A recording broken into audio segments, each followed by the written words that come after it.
Hi గారు. Welcome to our channel. ప్రస్తుతం మనతో పాటు దాము బాలాజీ గారు సీనియర్ జర్నలిస్ట్ ఉన్నారు. వాడితో ఒకసారి మాట్లాడదాం. సార్ నమస్కారం సార్. నమస్తే. సార్, లేడీ అఘోరి గురించి మరొక ఇంట్రెస్టింగ్ న్యూస్ ఇప్పుడు చక్కర్లు కొడుతుంది సార్. లేడీ అఘోరి ఇప్పుడు శ్రీవర్షిని పెళ్లి చేసుకోబోతుంది. నార్త్ ఇండియాలో సెటిల్ కాబోతున్నారంటూ అంటున్నారు. సో ఇందుకు సంబంధించి శ్రీవర్షినే పెళ్లి గురించి చెప్పిందని కూడా చెప్తున్నారు. మరి ఏంటి పెళ్లి? నిజంగా పెళ్లి చేసుకోబోతున్నారా? ఈ పెళ్లి అసలు చెల్లుతుందా? సో నార్త్ ఇండియాలో కూడా చాలా మంది అఘోరులు ఇప్పుడు అఘోరి పైన ఫైర్ అవుతున్నారని కూడా చెప్తున్నారు. మరి ఏంటి సార్ ఈ గోల? మీరేం చెప్తారు దీనికి సంబంధించి? అఘోరి, లేడీ అఘోరిది రోజుకొక ట్విస్టులు జరుగుతూనే ఉన్నాయి. ముఖ్యంగా శ్రీవర్షిని స్టార్ట్ అయినాక అఘోరిది కంప్లీట్‌గా ఒక కొత్త టర్న్ తీసుకుందని చెప్పొచ్చు అఘోరి లైఫ్‌లో. అప్పటి వరకు అఘోరిది రొటీన్ అయిపోయింది. గొడవలు చేయడం, పోలీసుల మీదకెళ్ళడం, జనం మీదకెళ్ళడం, ఇలాగ ఒక రొటీన్‌లో నుంచి అఘోరిది ఒక పెద్ద ఇంటర్వల్ బ్లాక్ అని చెప్పొచ్చు. ఒక ఇంటర్వల్ బ్యాంగ్ లాగా శ్రీవర్షిని ఎంటర్ అయింది. అక్కడి నుంచి స్టోరీ రకరకాలుగా వెళ్తుంది. సో ఈ శ్రీవర్షిని అనే అమ్మాయి మంగళగిరిలో పరిచయం అయ్యడం, అఘోరికి మంగళగిరి జనసేన ఆఫీస్ దగ్గర అఘోరి వెహికల్ బ్రేక్ డౌన్ అయినప్పుడు పరిచయం అయినారని చెప్తున్నారు. అక్కడి నుంచి అఘోరి వాళ్ళ ఇంట్లో చాలా రోజులు ఉండింది. దాదాపు 2 వారాల వరకు ఉండింది. దాని తర్వాత అఘోరికి ఆ అమ్మాయికి మధ్య ఒక అనుబంధం ఏర్పడి అఘోరిని వెతుక్కుంటూ ఆ అమ్మాయి ఎర్లీ మార్నింగ్ లేచి ఇక్కడికి వచ్చేసింది. నైటే బస్ ఎక్కి అక్కడ.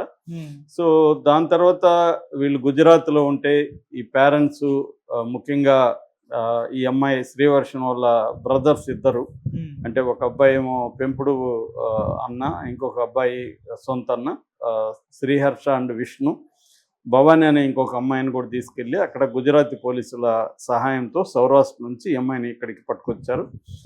దాని తర్వాత ఈ అమ్మాయిని ఎక్కడో రహస్యంగా పెట్టారు, పారిపోయిందని కూడా వార్తలు వచ్చాయి. బట్ అమ్మాయి అగైన్ అక్కడెక్కడో బస్ స్టాండ్లో నేను టాయిలెట్కి వెళ్ళి వస్తానని చెప్పి మళ్ళీ వచ్చేసి బిగ్ టీవీలో కూర్చునింది.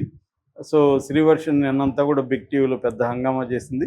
సో శ్రీవర్షిని వెర్షన్ ఏంటంటే, అసలు మేమిద్దరం పెళ్లి చేసుకున్నాం అని ఒక బ్యాంగ్ ఇచ్చింది. మొన్నటి వరకు ఏమన్నారు వాళ్ళు, తల్లి కూతురులాగా మాట్లాడారు. అమ్మాయి నాకు బిడ్డ లాంటిది, నేను అమ్మాయికి తల్లి లాంటిదని అఘోరా చెప్పింది.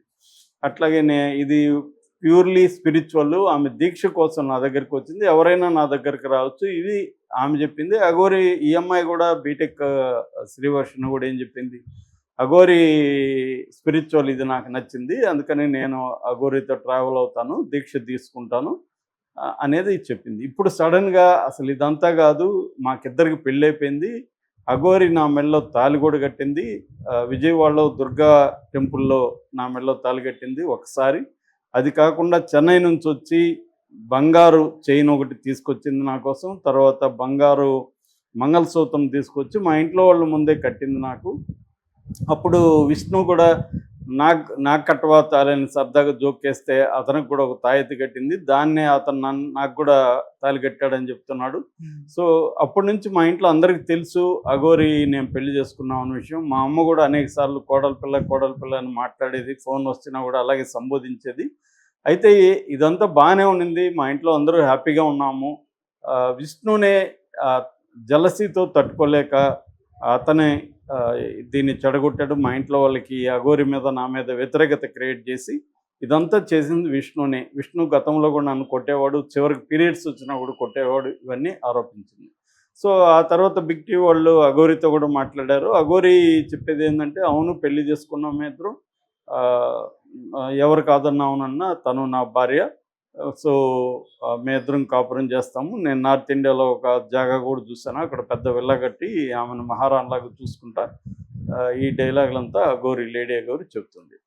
సో వాళ్ళ ఇంట్లో వాళ్ళతో కూడా మాట్లాడారు ఆ టీవీ వాళ్ళు, ఎవరు వాళ్ళమ్మ స్వరూపతో వాళ్ళతో కూడా మాట్లాడితే వాళ్ళు సేమ్ ఇదే చెప్తున్నారు. అఘోరి మా పాపకి ఏదో మందు పెట్టేసింది, వశీకరణ చేసుకునింది, అప్పటి నుంచి మా పాప ఇట్లాగా బిహేవ్ చేస్తుంది అనేది వాళ్ళు ఆరోపిస్తున్నారు. సో ఇప్పుడు ఈ ఈ అమ్మాయిని మేము వచ్చి తీసుకెళ్తాము హైదరాబాద్కి వచ్చి కూడా అంటున్నారు. ఈ అమ్మాయి నేను మేజర్ని, నాకు 23 ఏళ్ళు, నా ఇష్టం వచ్చిన వాళ్ళతో ఉండొచ్చు అనేది ఈ అమ్మాయి చెప్తుంది. ఇక్కడ ఇప్పుడు అనేక కోణాలు ఉన్నాయి. ఒకటేమో సనాతన ధర్మం అని అఘోరి మాట్లాడుతుంది.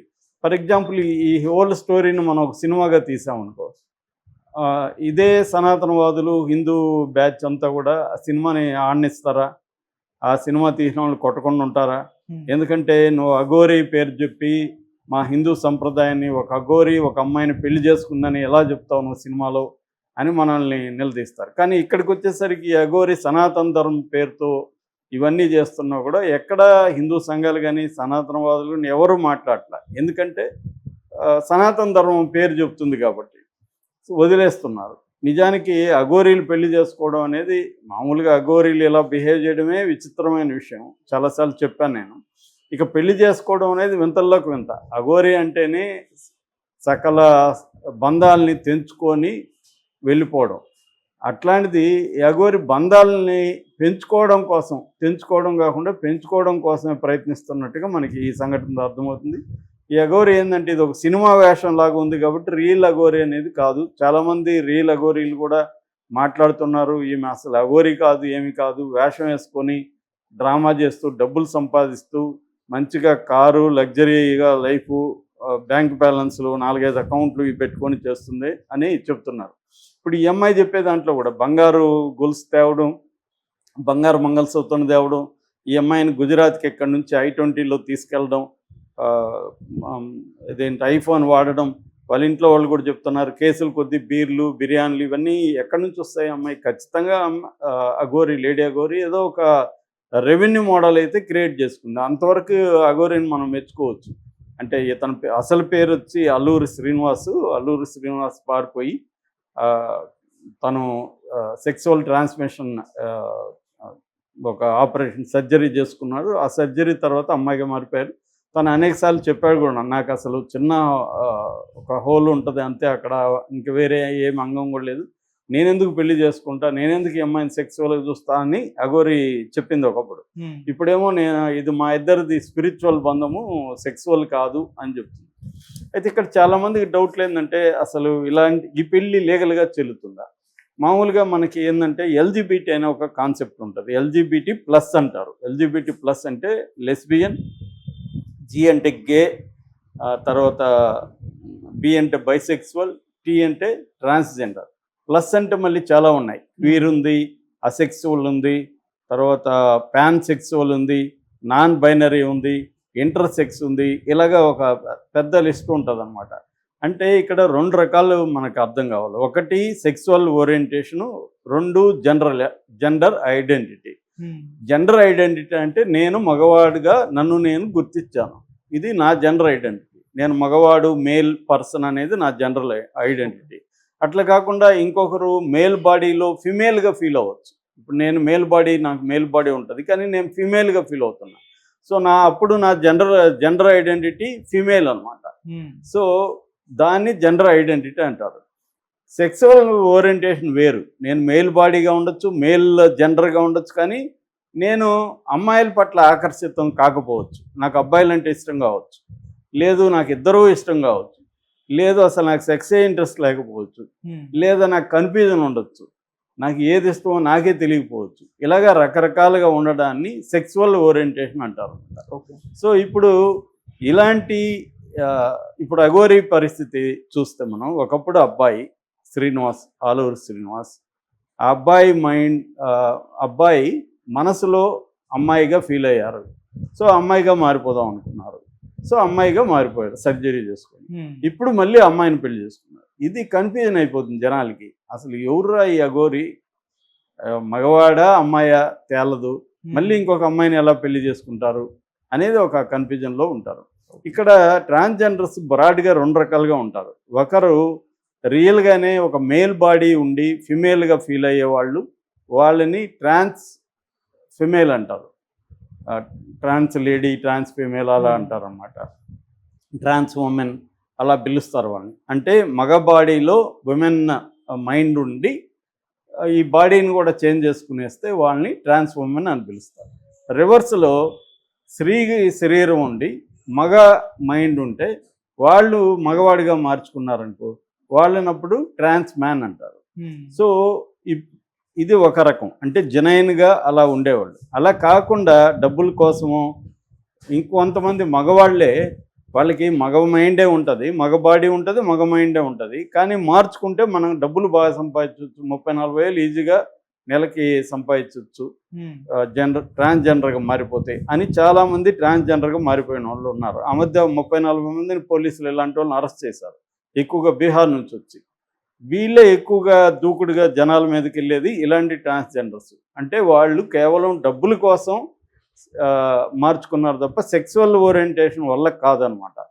సో ఈ అఘోరీది కూడా ఆ డౌట్ అయితే చాలామందికి ఉంది. ఈ అఘోరి కూడా తను నిజంగా మేల్ మైండే ఉంది, మేల్ బాడీ మేల్ మైండే ఉంది, కానీ ఈ ప్లాన్ వేసి డబ్బులు సంపాదిద్దామని లేడీగా మారింది. ఇప్పుడు మేల్ బాడీ ఉంది కాబట్టి ఫిమేల్ పట్ల అట్రాక్ట్ అయింది అనేది ఒక థియరీ. వీళ్ళ బ్రదర్ విష్ణు అదే చెప్తున్నాడు. కాకపోతే ఇక్కడ ఏంటంటే ఫిమేల్ బాడీ అయి మారిపోయినాక కూడా ఫిమేల్ని లైక్ చేయొచ్చు. అందుకని ఎల్జిబిటీలో ఎల్ అంటేనే లెస్బియన్ అంటేనే అమ్మాయిలు లైక్ చేయడం. సో అమ్మాయిలు పెళ్ళిళ్ళు చేసుకుంటున్నారు, అబ్బాయిలు పెళ్ళిళ్ళు చేసుకుంటున్నారు. కానీ లీగల్గా ఇండియాలో ఇలాంటి పెళ్ళిళ్ళు చెల్లవు. ఇండియాలో మనకి హిందూ మ్యారేజెస్ యాక్టు, తర్వాత స్పెషల్ మ్యారేజెస్ యాక్ట్ 1952, ఈ 2 చట్టాలు ఉన్నాయి పెళ్ళిళ్ళకి సంబంధించి. ఈ 2 చట్టాలు కూడా హెట్రోసెక్సువల్ మ్యారేజెస్ మాత్రమే యాక్సెప్ట్ చేస్తాయి. హెట్రోసెక్సువల్ అంటే ఒక మేల్ ఫిమేల్ మధ్య మ్యారేజ్ని మాత్రమే గుర్తిస్తాయి. మేల్ ఫిమేల్ లేకపోతే ట్రాన్స్జెండర్ ఫిమేల్ ఇది గుర్తించవు అనమాట. అందువల్ల వీళ్ళిద్దరు పెళ్ళి లీగల్గా చెల్లదు. అట్లని వీళ్ళు పెళ్లి చేసుకోవడం తప్పు కాదు.